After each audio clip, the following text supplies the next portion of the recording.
So that's Thursday wrapped up. Moving on to Friday and the first race. What a race. Like usually, Patrick Mullins has this famous thing where he goes, now the Triumph Hurdle, we go for a cup of tea now. I won't bother watching it, blah, blah. But this year's Triumph Hurdle looks an absolute belter. Zanahiyr v Tritonic. Currently, can't split them. They're around 9-4, 5-2 joint favourites. 6-1 Cheltenham, 12-1 Adagio, 20-1 Duffel Coat, 20-1 T-Hooplu, and 33-1 Bar. Right, boys. This is going to be interesting. I'm looking forward to this. Of all the races we're previewing, this is the one I'm always looking forward to because this race has divided people in the last week. So I'm going to start with Diarmuid. Diarmuid, Tritonic or Zanahiyr? Zanahiyr all day long. I respect what Tritonic did last time, but jumping didn't blow me away. Now, the one thing about that is that obviously they only jumped 2 in the last 7 furlongs, don't they? So if Tritonic's there, he's there. He'd be fine. But I'm not mad about the horses he beat that day. The horse in third had never ran before. He was an ex-Jim Bolger horse. And yeah, I'm not cracked about him at all. Not cracked is the wrong phrase. I like the horse a lot.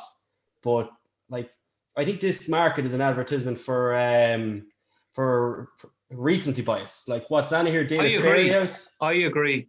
Yeah, what Zanahiyr did at Fairyhouse was freakish. And then he went and did a completely different task at Christmas when he had to do it off a slow pace and toughed it out. He's done it all. And just because we haven't seen him for a while, people are now moving on to Tritonic. And they're trying to get a favourite beaten, as Don alluded to earlier. You like the bigger price, but then when they're short, you kind of want to get them beaten. But Zanahiyr for me is a horse that will be in the first 3 in the market for the Champion Hurdle next year. This horse is not just a juvenile. I think he's very special. And I think Zanahiyr takes an absolute world of stopping here. That man talks sense. Donn McClean, Zanahiyr. Are you a Zanahiyr man? Yeah, I'm a big Zanahiyr fan. Lovely. We're on a roll here. We're on a roll. Yeah. Look, exactly what Diarmuid said. The sectionals that he clocked at Fairyhouse were really impressive. He beat sent Sam out of the park, and Sam probably hasn't turned out to be the horse that we suspected he was at the time. He was an odds-on shot to beat Zanahiyr, but he didn't have the run of the race on either occasion next time behind Zanahiyr and then behind Cheltenham. But look, Sam, we're kind of getting to know his level, but Zanahiyr beat him out of sight. And then during the race, the last day, the race has been run. Watching it live, you're thinking, look, they're not going a great pace here. And Zanahiyr was so good off a fast pace the last day, he might be vulnerable, but he showed that turn of foot. And he was very good. And yeah, look, and I think Gordon Elliott said afterwards that he was going straight to Cheltenham. So it's not a case of a missed target. It's just a case he's going straight from Christmas to Cheltenham. But I think the value of the race is Cheltenham. I think he's a bit underrated. And because Zanahiyr was always the stable's number 1, and even I think Gordon Elliott even said that maybe Cheltenham could go for the Fred Winter instead in a handicap, which to me, it was only because he was in the same yard. He's not in the same yard anymore. He's with Henry de Bromhead now, so we're back to David's changing of yards scenario. But I just think he's a spring juvenile hurdle winner. He clocked a good time of winning the spring hurdle as well. He was impressive at beating San Sam, and that was his first run since he won at Down Royal back in October. So there's every chance he'll come on from this. The spring hurdle is it should be a good pointer to the Triumph Hurdle, but it is. And okay, it's not necessarily the winner who goes on and runs best or wins the Triumph Hurdle, but just thought Cheltenham was so good in winning that day, and he was so good the time before at Down Royal. He's a horse who's, I think his price has been inflated because he was Zanahyr's stable companion, and he was the number 2 in the yard for the race. So I just think he's too big a price. Okay, that's Cheltenham for Donn McClean. David Mullins, we have to come to you next, right? So Ballyadam, big worry. Changing stables, big worry. Envoy Allen, changing stables, don't worry. Where are we with Cheltenham? Do we worry or do we not worry? You worry because he's not the same price as Envoy Allen. I don't know. I fancy French Seal. I'm only after learning today that he's not a runner. I don't know where I am on this race. I don't know. They'll be running in the Pertemps in 2 or 3 years' time. Whoa! Not this one, Dave. Usually I'd say not this one. I hated Goshen last year, nothing about him. Tipped up the winner. What's her name? Come on, now you can't claim that as a winner. Burning Victory. I swear to God, I done a preview in in where was it, in Dundalk for another better place. Better. Obviously. Better. I forget who I done it for, but I couldn't have Goshen, and I can't have any of these. Well, I don't know now, Dave. Obviously, we don't know what would have happened, but the likelihood is that Goshen probably would have won. Yeah, but I didn't like him. I didn't like his attitude. I didn't like the way he jumped right.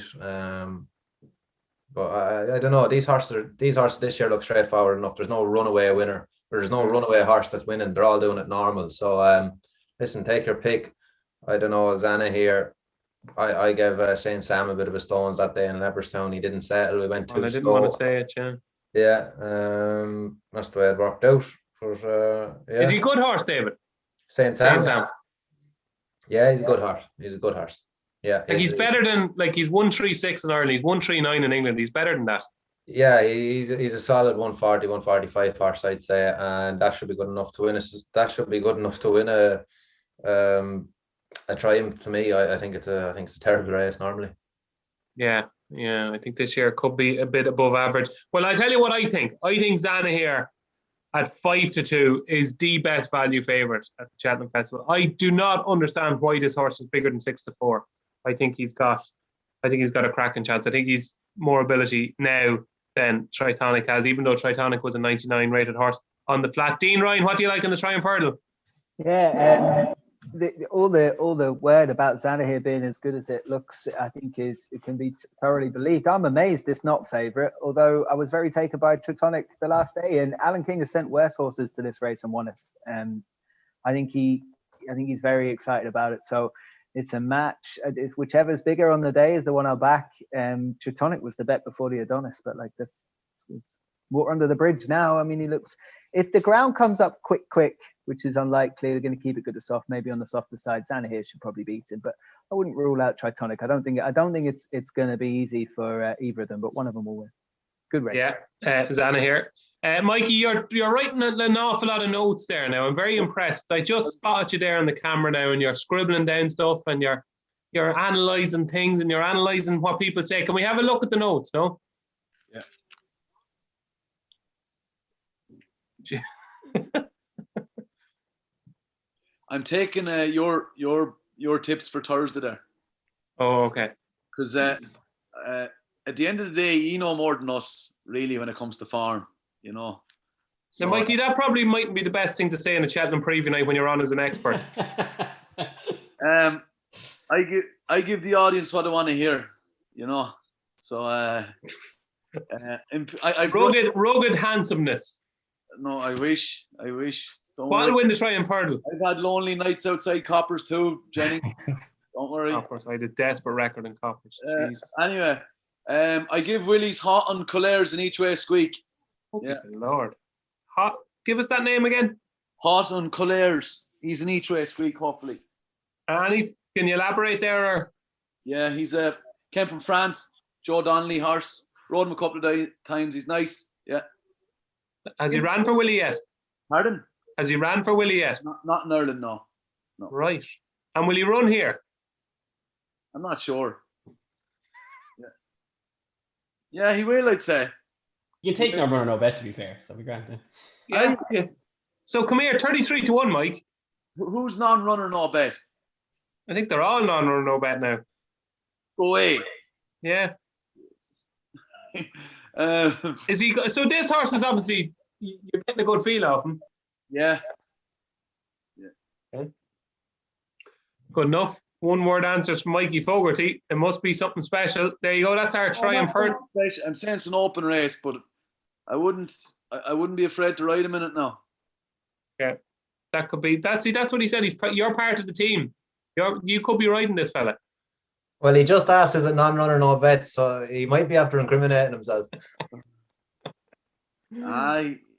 He's David, you rode him too. No, I did. Oh, Mullins, sorry, yeah. He is a nice horse. I didn't know if he was going to run or not. He hasn't ran for Willie, so. Okay, just to give viewers the name of that horse again, it is Hot.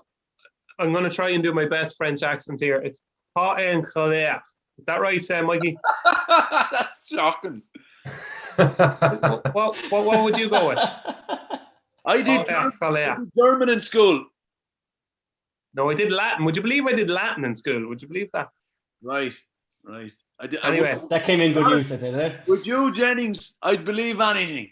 I know. Well, I did Latin in St. Pat's and Nav, and I did Latin. In fairness, Jennings, you did say to me when I done that mad interview when I took my break, you said to me, I wouldn't be surprised if I see you back on a horse in a year. That he said to me. And you said, can I put that in? And I said, no, leave it out. I'm going on a proper break. In fairness, so you're too good, Mikey. You're too good to be retired. You're not a bad judge of character, Jennings, in fairness to you. I don't know about that. Anyway, that's our I suppose, bizarre look at the Triumph Hurdle.